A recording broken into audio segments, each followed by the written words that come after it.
Universidad, en el cincuentenario de la UNAM.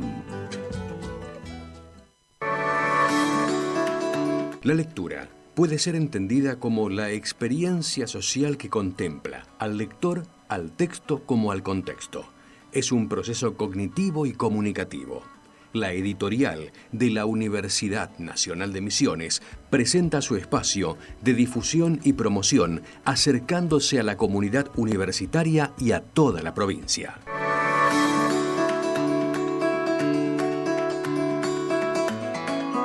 Libros, novedades, materiales de cátedras, tesis y ciclos de colecciones. Ahora, sus autores tienen la palabra.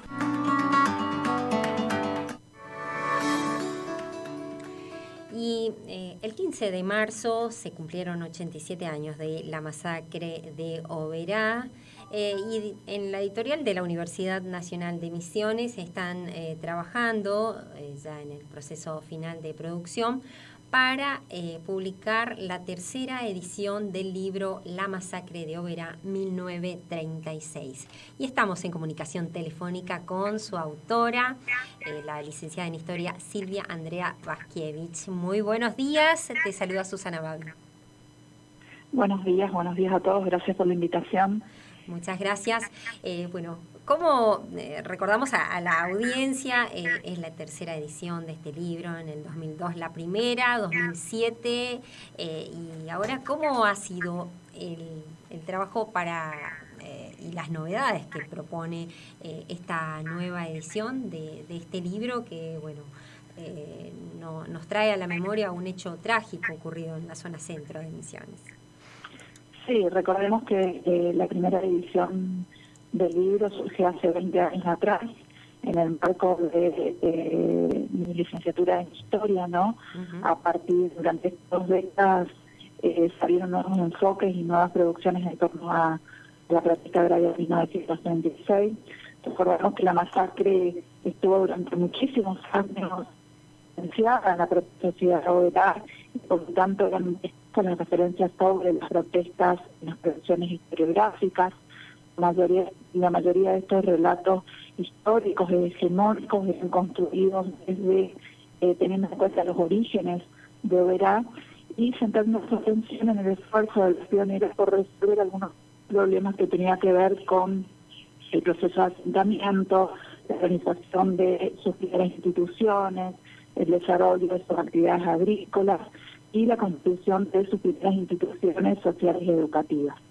Sin embargo, la masacre rondaba en la memoria colectiva de los sobrevivientes y los familiares de las víctimas. Durante estos 20 años, digamos, de alguna manera, el libro La masacre de Oberá se convirtió como en pionera, diríamos, en el relato historiográfico, y esto contribuyó, obviamente, la editorial universitaria con esa primera publicación. Y a partir de allí, digamos, y el trabajo realizado con las fuentes que se presentan en el libro, abre un nuevo campo de investigación desde la mirada de esas disciplinas. Este año tenemos la posibilidad de volver, digamos, a realizar una edición ampliada, en donde incorporamos principalmente un relevamiento realizado en la Dirección General de Catastro, en donde hemos podido hallar las mensuras correspondientes a los años 1906, 1908 y 1929, donde los agrimensores Francisco Fuellán y Armando Gordillo son designados por la Dirección General de Tierras de la Nación y son los que realizan las primeras mensuras que dan origen al pueblo de Oberá. La primera mensura de 1906 traza la picada entre Colonia Bonpland y Yerbal Viejo, fraccionando esa picada en 3 secciones, lo que daría origen a los pueblos de Callarí, Salto y Oberá. Uh-huh. Bien. Y además, ¿qué otras cuestiones se incorporan en esta tercera edición? Y me gustaría también recordar un poco y repasar lo que han sido esos aportes de esos escritos pertenecientes a Alfredo Varela, al escritor Alfredo Varela. Sí, en la segunda reedición del libro hemos podido tener el hallazgo de una obra fundamental, digamos, para la reconstrucción de la historia de la masacre, porque había sido escrito a tan solo 5 años de producida la protesta. Alfredo Varela escribe en el año 1941 la obra titulada La masacre de Oberá. Varela era un escritor y periodista que había nacido en Buenos Aires, era afiliado y miembro activo del Partido Comunista. Tenía una relación de amistad con Marcos Kanner, que también era militante comunista y dirigente de la Federación Obrera Marítima en la década del 30, quien residía en Oberá, y por lo tanto Varela llegó a visitar a Misiones y conocía muy bien cuál era la situación de estos colonos ucranianos, rusos y polacos, cuál era la situación económica de estos productores yerbateros y tabacaleros. En ese contexto es que escribe esta obra, digamos, de gran valor documental, que fue publicada tan solo 5 años de la protesta, pero que recién, cuando se realiza la primera publicación del libro, he podido hallar 4 hojitas nada más de ese ejemplar en la biblioteca del historiador Aníbal Cambas, y por eso en esa primera publicación uno de los títulos que aborda la publicación de Varela se titulaba ¿Dónde está el autor? Porque esas 4 hojitas no teníamos ninguna referencia acerca de quién había escrito esa obra. Cuando se produce la primera publicación del libro, en ese momento el director de la editorial universitaria, Rodolfo Capacho, me llama a los pocos meses y en su escritorio se desplegaba la obra completa de Alfredo Varela. Bien. Y esto también tiene que ver con cómo se vivía en aquel contexto este hecho tan trágico, y los temores también de la población para poder contar qué había pasado, aquellos que fueron testigos o a partir del relato también de sus familiares. Sí, por supuesto, tenemos que tener en cuenta que la protesta se inscribe en un escenario en donde el Estado siempre vio con preocupación el accionar del movimiento obrero, principalmente el lugar que ocupaban estos dirigentes de origen europeo, ¿no? Para 1902 se aprobaría la ley de residencia, por el cual le otorgaba amplias facultades al Poder Ejecutivo para expulsar a aquellos inmigrantes que eran considerados peligrosos para el Estado Nacional. Así que cualquier tipo de práctica, digamos, organizativa de estos dirigentes, principalmente comunistas y anarquistas, eran vistas, digamos, como un problema para el Estado Nacional, y a esto se sumaba que entre 1920 y 1930 en el territorio nacional de Misiones se observaba una mayor presencia, obviamente, de militantes del Partido Comunista, quienes hay documentos oficiales en donde revelan que se les atribuía la difusión de volantes, panfletos o publicaciones en contra del entonces presidente de la Nación, Agustín P. Justo, por lo cual muchos de estos dirigentes comunistas eran perseguidos, digamos. Entre los principales dirigentes comunistas se encontraba la figura de Marcos Kanner y también de Mateo Caravante, que habían sido sindicados como responsables de la organización de la protesta. Mateo Caravante había trabajado durante esa primera década del 30 como estafeta postal, digamos, ahí en el pueblo de Oberá.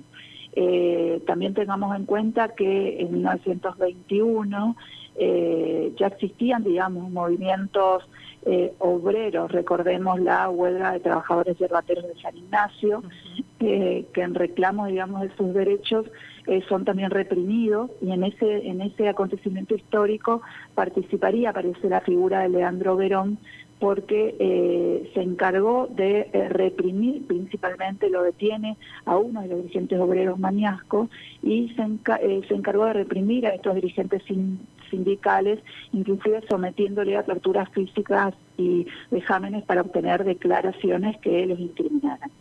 También tengamos en cuenta que la década del 30 estuvo marcada por todo lo que tiene que ver con el movimiento contrarrevolucionario radical que es llevado adelante en 1931, en el cual muchos de los dirigentes radicales que residían en Posadas se unen con Gregorio Pomar, comandante jefe de las fuerzas de Corrientes, para poder derrocar el gobierno de Uriburu. En ese contexto también Leandro Verón se infiltra entre los radicales para poder mantener informado al gobierno del territorio, y de esa manera el movimiento fracasa. Silvia, en esta ampliación de esta tercera edición, también se han incorporado archivos de periódicos locales, de medios gráficos. Sí, la primera publicación nos permitió presentar cuáles eran a partir del día 16 de marzo, la prensa nacional y en el territorio nacional de Misiones se encargó de publicar los acontecimientos que ocurrían en la zona centro, ¿no? Así los diarios La Tarde, los diarios del territorio y un diario Oberá, publicado en el año 1938, publican el acontecimiento, y los diarios nacionales como La Prensa, La República, La Vanguardia y La Nación también publican el acontecimiento hasta el año 1937, en donde se publican las resoluciones de la justicia llevadas adelante por el juez Paul Manderme. Estas fuentes periodísticas de gran relevancia para la reconstrucción histórica de la masacre son incorporadas en esta nueva edición en un anexo de fuentes periodísticas. Así que el lector va a tener acceso a todas esas fuentes y bueno, y seguramente brindará la posibilidad de abrir nuevas investigaciones en otros campos de estudio, ¿no? Y otros campos de estudio. Silvia, el proceso para publicación de este libro ya está en su etapa final. ¿Hay alguna fecha estimada para que estén atentos los y las lectores de cuándo pueden conseguir esta tercera edición de La Masacre de Oberá 1936? Tengo entendido que está por entrar ya a imprenta, así que seguramente que en unos meses, no tenemos una fecha, pero seguramente que en unos meses ya estará el libro en la editorial, digamos, para su compra, ¿no? Bien, ahí estaremos anunciando entonces. Silvia, muchísimas gracias nuevamente por compartir también esta producción y los anticipos de esta tercera edición del libro La Masacre de Oberá.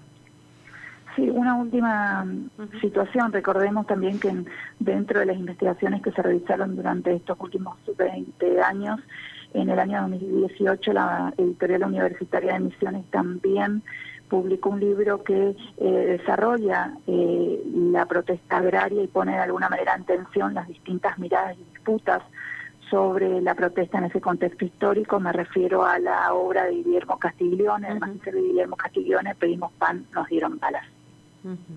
Bien, así que recomendado entonces estas producciones, estos libros de la editorial. Muchísimas gracias, Silvia.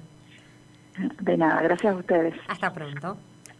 Hablamos con la licenciada en Historia, Silvia Andrea Waskiewicz, autora del libro La Masacre de Oberá 1936, y compartiendo las novedades y ampliaciones que ofrecerá esta tercera edición de su libro, también coincidiendo con el aniversario número 87, el pasado 15 de marzo, se recordó la fecha en que ocurrió la masacre de Oberá, y bueno, un trabajo de investigación sistemático con ampliación, con nuevos aportes, este nuevo libro que ofrecerá también croquis, mapas, planos y también textos de medios gráficos locales, provinciales y nacionales sobre este trágico hecho.